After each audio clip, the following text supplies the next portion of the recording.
Welcome to the Become Sensible podcast, where we discuss practical accounting, finance, and tax for everyday business. I'm your host, Fiona, and I'm here to show you that no matter what your business financial situation is, you can change it.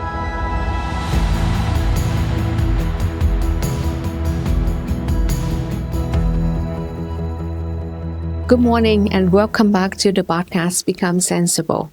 So today's episode is totally different. It's not about tax brackets, not about bookkeeping hacks or life hacking that you need to get done before the year end. Today we go actually deeper to understand all the things underneath of all of that. Because here's the truth. Most of founders or business owners not afraid of the number, not afraid when they look at the letter from the IRS. But what they are afraid of is what these numbers actually say about them.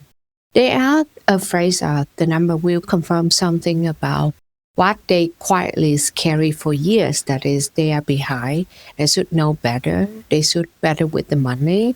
They failing and no one actually know. I want to tell you something might surprise you. The fear around the money, and this is actually not a financial problem. It's a safety problem. And so today episode, we will talk about what the founder really afraid of and how your money become your powers instead of your worry and your stress. Take a deep breath and let's begin. So why you as the business owners or founders and you are afraid of the number? When many new clients come to me like they sold their book, but beneath all the numbers is always story. And it's a very human story. A story look like this. If you see my real number, you wouldn't believe that I am as successful as many people think. Or if my bookkeeping is a mess, like maybe I am a mess too. Or like maybe I am feel like very sinful because my financial is like chaotic and my tax have been filed for years. And that is not a math issue. This is an identity one. We attach ourselves, our identity with the word of our revenue. And so every time that you open a QuickBook, receive a letter from the IRS, or check the bank account, it's not just the number. It just feel like adjustment. We feel like we exposed. We feel like it's a failure, or we are proof that we are not enough. But this is not how the money works. Like your numbers, your tax situation, it just not tell who you are as the person, but it just tell you where the thing is. And that is where you can change this at that moment, at that right now, where your thing is in terms of financial, in terms of tax situation. And so now we talk about like why avoidance actually happen. Let's talk about avoidance because every business owner, founders experience it. We not avoid your finance because you irresponsible, but because all of this information is actually really overwhelming. I guess you say to you this, like for me, in the field for decades, but it's not like I can talk very detailed, like 20 pages constantly about tax law on specific situation. There are certain things that I need to take time to research to because law change, regulation change. So the amount of information that changes and you need to understand, you need to update is a lot. And we as like professional, we need to get like education, CPE about regulation change like 40 credit per year. But then for you, like a basic person, I don't think that if anyone actually goes through like training and education, formal education about money or working in finance and accounting, we basically understand about like how all of these things works, how to be compliant. But the rest of the markets, like the most of the business owners on the market, there's no formal training about basic accounting, basic about tax law, basic about how the money system work at all. There's none. There's no formal training. And especially for women-owned business, 50 years ago, we didn't we wasn't able to 60 years, I think, we wasn't able to open our bank account by our own name, by home, house, by our own name, or like open a credit card. So the history is not there. There's no a lot of education, formal trainings, and especially like women and men's are totally different. This is fundamental difference. It's not because I try to find the reason for us to fail in finance or in money at all. But it's true. I've served a lot of women-owned business and men-owned business, and their behavior fundamentally totally different. And in my hundreds of clients, there is fundamentally difference in terms of financial and money behavior. And we can't deny that part at all. And I think that the formal education and training about how money works, how finance, how tax is not there to actually help the woman to be like really good with the money and can like take control of it in the business world at all. So that is where it is. And I can say that this is because you avoid all of this because it's just so overwhelming for your nervous system. Money may trigger you an old one about scarcity, about survival, about instability, about childhood messes, about culture pressure. And with all of that, this is actually very understandable to say like, okay, our brain just say like, okay, this is dangerous, this is complex, I might make a wrong decision. So your brain is not like desires to feel like easy at ease with like learning about tax, about money. If I ask you like how many of the business owner can read their tax return line by line on the main pages of 1040 from 1040 of their personal return or any business return on the main page? None. Number one is because there's no education foundation for that. It's number one. Number two, all the service providers, all the professional people that you work with, they don't actually spend the time to help you to understand it too. So no one actually sit down and talk with you about line by line about your profit and loss and balance sheet. Like amount of the clients come to us and have no idea that there is such a thing called balance sheet and what actually mean in their business. None of them aware of. And then the other thing is they don't understand anything all these number in their financial report or in their tax return at all. So when it's just very complex like that, is make you freeze, make you procrastinate this, what you say like, okay, maybe later. It's maybe take forever for me to understand. One of my clients actually, she told me, I actually thought like it would take me forever to do all these things. That is why I just delay it because it's so overwhelming. But the fact that like once you understand that you need safety, you need to break it down and help your brain to be like feel like go to the learning curve and feel comfortable with money, with numbers, with text. That is the part that take a lot of efforts. But once you get this, you get this very fast. Safety before strategy. That is why safety is more important than strategy. You don't need the financial confidence first, but you need the financial safety first. That is like, can I look get the money, my number without like bracing for pain? Can handle what I see? Can I ask for help? Can I fix this? And can I just share my question and have someone answer my question? Safety is the foundation. And without safety, growth feels terrifying. Because like if you can't understand what is the main two base of your 1040, you will not be able to understand any strategy that we discuss with you after that. And anything that people say, the more complex it is, the more like make you feel frightening. So if you can understand the base and feel like safe with these topics, these like basic about around your money, your financial, and your tax, the better you are to understand other strategies that the professional like us will give you eventually. So how to shift this from fear and turn it into the power. This is where everything will change. When you stop fear the number, your number become your powers because you cannot manage anything until you actually understand it first. So you start understand what is cash flow is, what is like combining that cash flow statement, what is profits and loss look like, how it give you the data about your business. Tax is not about punishment, not about compliance, but how you can use the information in terms of tax and planning for your tax moving forward. The pricing is not about what is your worthiness, but it is the math.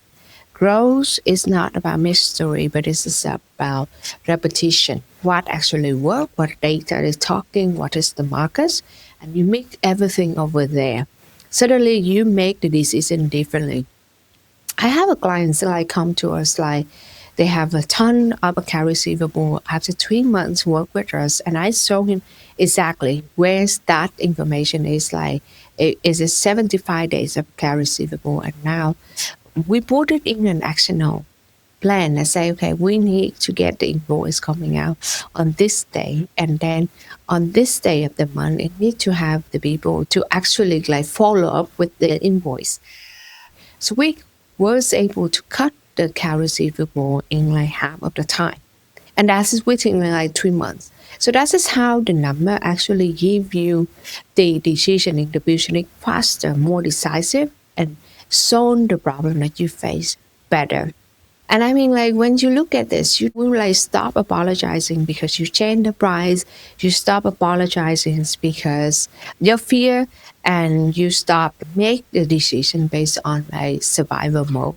This is, of course, like in business, like I always think that in as a business owner, we need to have an instinct, but instinct also need to have a backup with the data. Like without the data, our instinct sometimes it's just like very fast and it's cannot like based on a strong foundation about what is like current situation of our business. Of course, there's not like limitation that okay, you are here doesn't mean that you cannot go there. That's just what I mean. Simple rule to build money safety. Here's a small tip and actionable that can change everything because that is how you like can change your nervous system and strengthen your CEO capacities. Number one is track one number. If you just start track the number, should start with it like not a dashboard. If you track dashboard for a year, that is wonderful. But if you haven't tracked anything, track one number first. Maybe that's the revenue, maybe that's his profits, maybe that's cash in the bank, or maybe that's his weekly revenue, maybe that is the sale call book. One number consistently every single week for a couple weeks. Number two, 15 minutes weekly review. I don't know, maybe like if you attach in your memory, in your image, money attached with something like very chaotic and overwhelming. Maybe now you just stack the habit. One of the things that favors in terms of building the habits I like is it's called stacking habits. It means that the new habit that you want to do, you need to stack it on top of the great a good habit that you already done. Like for example, like if you love to drink coffee in the morning or whatever is matchas or like read the newspaper news or whatever it is the habit that you have in the morning, right at that moment do a new habit that you want to learn. So that's because you enjoy doing the first habit. So it's easier for you to put a second habit and it's change your memory about this new habit that you try to build. So like stack it on top of the thing that you actually enjoy to do.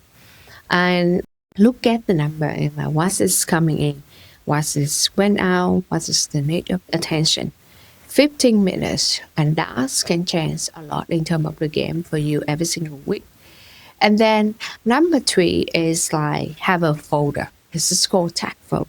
We normally professionally we do for clients with like tax year 2025, tax year 2024, whatever that is. create that folders and all the receipt which is coming in and put into that folder. So you tell your brand that we have a system that where things are at and we don't lose things. Anytime that you need something, you actually like sitting there and search all the time to find that receipt. It's take a lot of time. Once it takes a lot of time, you actually don't want to do it. That is like natural. And this is my client actually told me like I thought it would take me like months or weeks to actually do this thing, and that's just why I try to like delay all of it. And so make it so easy, so simple, so quick for you so you don't need to be like delaying it into the future. Number four, rewrite your internal money identity. So if you say that, okay, I'm not good with this, so maybe like you say that you're learning. If you say that I am a failure, you may need to change this to be like I am a builder. It means that I'm building things. And when you build something, you need to learn there's mistake, but you need to like fix it and relearn it and do it better. So identity will change your behavior, and behavior will change your result, and result will change your relationship with money. Because the result is like a new, fresh data coming back you up in your brand as a track record and just give you like the information that help you to move forward. The moment that everything will be clicks. Like a few weeks ago, I have this client, we can call her Claire. Claire sat with me and say that, I didn't know how scared it is I was until I feel actually safe. And I will never forget that because founder, business owners don't come to me for the number. They come to me because they want to feel how, because of how they feel when they go through the number. They feel like health, they feel supported, they feel untrusted, they feel steady. And money can be like emotional, can be somatic, can be like personal. And people rise when they feel safe. Not shame, not trust, not embarrassing. Safety gives you the clarity. Clarity gives you the control. Control gives you the powers, and the power gives you the growth. Because like you make the decision on all based on this, and from there it gives you the control and the powers because the new strategy coming in it will give you like if it has great feedback on that and it's make the progression will give you the growth and it's always in that order. So if you have a being like avoidance, your business finance, your personal finance, your tax situation, and anytime when you open the bank account, it feel like so stressful and you feel like behind, you feel like overwhelmed, you feel like afraid. I need you to hear this. You are the founders.